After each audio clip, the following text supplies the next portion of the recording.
बात करेंगे हम बजाज हिंदुस्तान शुगर की। इस कंपनी में मैं नेक्स्ट 3 साल के लिए तो बनी हुई हूँ। उसके बाद मैं इस कंपनी की फिर से न्यूज एनालिसिस करूंगी, फिर से फंडामेंटल एनालिसिस करूंगी और फिर अपना व्यू बनाऊंगी।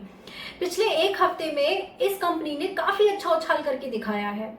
आपको यहाँ ये समझना पड़ेगा कि कब जब भी कोई शेयर एक कम समय में बहुत अच्छी दूरी तय कर लेता है ना, तो उस शेयर की कोई ना कोई एक ऐसी न्यूज होती है उस कंपनी के बारे में जिसकी वजह से उस शेयर में एक रैली आ जाती है। आपकी जानकारी के लिए मैं बताऊंगी यहाँ पर कि ये स्टॉक में जो तेजी आई है ना, वो असली तेजी नहीं है, वो सिर्फ एक न्यूज का इम्पैक्ट है। यहाँ से ये स्टॉक नीचे भी आ सकता है according to market risk and situations. अब मैंने इस स्टॉक को जिस लेवल पर खरीदा था वहां से ये स्टॉक डबल से भी ज्यादा हो चुका है।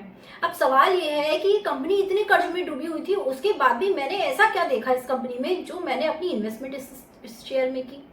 तो आज मैं आपको उसके 3 कारण बताऊंगी कि जिस वजह से मैंने इस कंपनी में इन्वेस्टमेंट की थी और क्या कारण है कि पिछले हफ्ते में इतनी तेजी इस स्टॉक में बनी हुई है। देखो, सबसे पहला कारण ये था इस स्टॉक में इन्वेस्टमेंट का कि ये एक शुगर प्रोडक्शन कंपनी है और साथ में एथेनॉल प्रोडक्शन कंपनी है, वो भी लार्जेस्ट कंपनी है ये।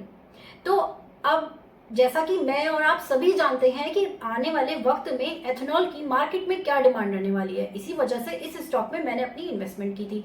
दूसरा कारण ये था कि जिस प्राइस पर ये मार्केट में ट्रेड कर रहा था बहुत सस्ते में मिल रहा था ये स्टॉक, लेकिन साथ में बहुत अच्छा काम था कंपनी का। अब जब भी मैं किसी स्टॉक में अपनी इन्वेस्टमेंट करती हूँ ना, तो मैं ये जरूर देखती हूँ कि फ्यूचर में उस प्रोडक्ट की डिमांड क्या रहने वाली है, फ्यूचर में उस प्रोडक्ट की और सर्विसेज की डिमांड भी रहेगी या नहीं रहेगी। तो ये देखकर मैं अपनी इन्वेस्टमेंट करती हूँ, इसीलिए मैंने अपनी इन्वेस्टमेंट इस स्टॉक में की थी। अब तीसरा कारण ये था कि मैंने ये सोच लिया था कि इन पैसों से मैंने शॉपिंग कर लिया काफी सारी। अगर ये मार्केट में डूब भी गया, कितना डूबेगा, इसमें लॉस होने के चांसेस बहुत कम है क्योंकि बहुत कम प्राइस पर मिल रहा है। अब इसमें लॉस होने के चांसेस बहुत हैं, जबकि प्रॉफिट मैक्सिमाइजेशन के चांसेस बहुत ज़्यादा हैं। तो इसी वजह से मैंने इस स्टॉक में अपनी इन्वेस्टमेंट की थी। अब पिछले हफ्ते जिस हिसाब से इस स्टॉक ने तेजी दिखाई है उसका कुछ कारण है जिसकी वजह से इस स्टॉक में तेजी आई है। तो अब जान लेते हैं कि क्या कारण है वो। अभी हाल ही में एक इंटरव्यू के दौरान कंपनी के जो चेयरमैन हैं मिस्टर कुशाग्र बजाज, उन्होंने बिजनेस में फ्रेश इक्विटी लाने का प्लान बताया।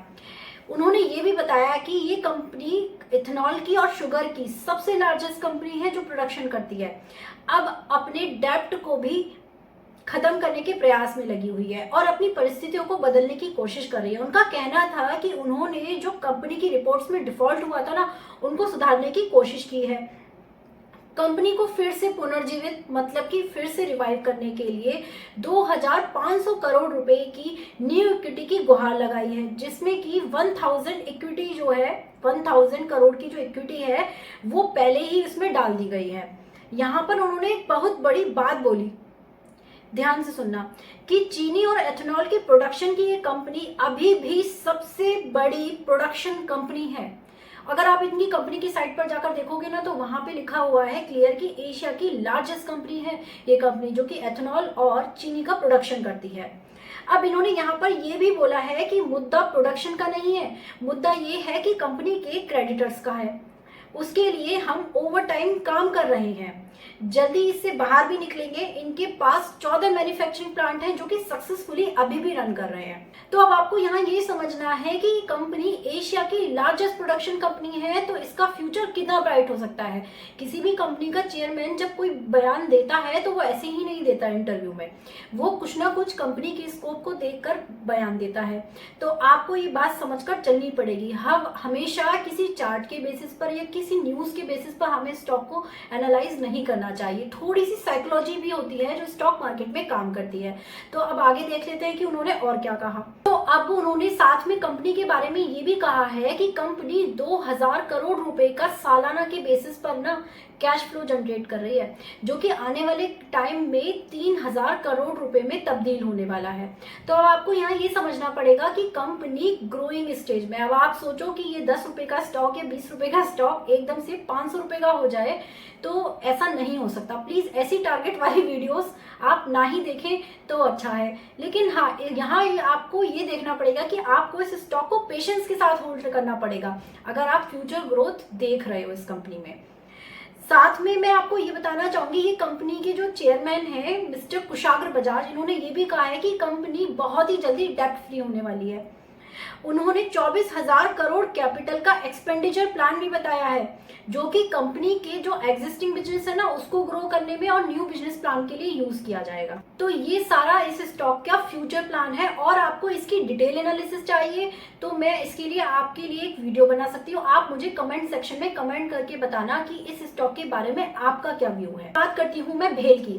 भेल में मेरी इन्वेस्टमेंट तब से बनी हुई है जब ये लास्ट ईयर ये स्टॉक 40 और 42 रुपए के आसपास ट्रेड कर रहा था। अब इस स्टॉक में हाल ही में मैंने अपनी होल्डिंग को बढ़ाया है। आपको मैं बता दूं कि इस स्टॉक पर आपको नजर रखनी चाहिए। इस स्टॉक में जैसे ही आपको मौका मिले, मार्केट जैसे ही गिरे, तो आपको अपनी फ्रेश एंट्री जरूर बनानी चाहिए। भेल एक चमकता सितारा है। देखो, भेल में जो पिछले कुछ दिनों में जो तेजी आई है ना, वो कुछ न्यूज की वजह से आती है। अगर मार्केट यहाँ से करेक्शन करती है, मार्केट में कुछ करेक्शन होता है, तो ये प्राइस जरूर नीचे आएगा और हम तब अपनी शेयर में अपनी रणनीति को बना सकते हैं। अगर कुछ आप ऐड करना चाहते हो, जिन लोगों ने पहले से ले रखा है, ठीक है, फ्रेश एंट्री बनानी है, वो लोग भी इसमें एंट्री बना सकते हैं। तो अब आपको ये समझना पड़ेगा, जो स्टॉक में तेजी आई है वो असली तेजी नहीं है, क्योंकि किसी भी कंपनी के स्टॉक में जो तेजी आती है ना, वो तब आती है जब कंपनी का प्लान एग्जीक्यूट होने के बाद जो प्रॉफिट जनरेट होता है। अभी आपको ये देखना पड़ेगा कि इस स्टॉक में जब भी आपको मौका मिले तो आपको एंट्री बना लेनी चाहिए, क्योंकि भेल जो काम कर रहा है ना, जो प्लान है उसके, वो अभी एग्जीक्यूट नहीं हुए हैं, वो अभी आने वाले टाइम में धीरे धीरे एग्जीक्यूट होने वाले हैं। तो आपको ये समझकर चलना पड़ेगा। अगर इस कंपनी की डिटेल एनालिसिस चाहिए आपको, फंडामेंटल और साथ में न्यूज एनालिसिस चाहिए कंप्लीट, तो आप मुझे प्लीज कमेंट सेक्शन में कमेंट कर जरूर बताइएगा। साथ में मैं आप लोगों को ये भी बताना चाहूंगी कि किसी भी थंबनेल पर, किसी भी वीडियो की थंबनेल पर जब टारगेट लिखा हो तो ऐसी वीडियो को मत देखा करो यार, ये आपके दिमाग में ना भ्रम पैदा कर देती है। क्योंकि कोई भी इंसान किसी भी कंपनी की प्राइस को नहीं बता सकता कि वो कहाँ तक जाएगा। उसका रीजन ये है कि जो मार्केट चलती है ना, वो न्यूज के बेसिस पे चलती है, और जो कंपनी के शेयर प्राइस है वो उसकी सिचुएशन, कंपनी की सिचुएशन के हिसाब से चलते हैं। तो आपको यहाँ पर ये समझना पड़ेगा। दूसरी बात कि इस वीडियो को किसी भी तरीके की इन्वेस्टमेंट एडवाइस मत समझना। अपनी एनालिसिस खुद जरूर करना, इन्वेस्टमेंट करने से पहले अपनी बुद्धि का यूज जरूर करना। तो आज की वीडियो में इतना ही। Bye bye, take care.